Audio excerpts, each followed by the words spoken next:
+2க்கு பிறகு என்ன படிக்கலாம் அப்படிங்கிறதுல நிறைய வாத விவாதங்கள் வரும். உங்களுடைய முன்னோர்கள், உங்களுடைய சீனியர்கள், உங்களுடைய அண்ணன், அக்கா, தங்கச்சி, பக்கத்து வீட்டுக்கார, ஏற்ற வீட்டுக்கார இவங்க எல்லாம் ஒன்று சொல்லுவாங்க, இருக்கா ஒன்று படிக்காதீங்க. உங்கள் ஃப்ரெண்ட்ஸு இவனை மாதிரி எனக்கு ஃப்ரெண்டு வாழ்க்கையிலே கிடையாது, இவ இல்லாமல் நான் பாத்ரூம் கூட தனியாக போக மாட்டேன், எனக்கு எப்பயுமே இவ தான் எனக்கு வேணும்னு நினச்சிக்கிட்டு இருப்பீங்க. அந்த குரூப் வச்சு தான் அவன் பிஏ படிக்க போகிறான், நானும் பிஏ படிக்க போகிறேன், அவன் பிஎஸ்சி படிக்க போகிறான், அந்த மாதிரிலாம் விடாதீங்க. அவனுக்கு 5 அறிவு தான் இருக்கும், உங்களுக்கு 6 அறிவு இருக்கும்.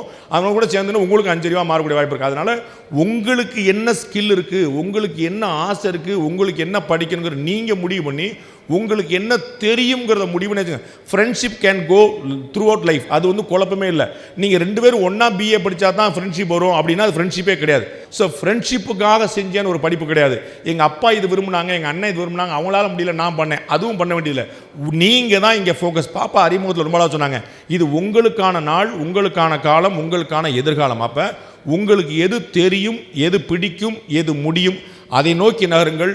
பெரிய தொடர்ந்து விவாதங்களுக்கு பிறகு, டிஸ்கஷனுக்கு பிறகு டிசிஷன் எடுங்கள். உங்களுடைய வாழ்க்கை வெற்றியாக ஒளிமயமாகட்டும்.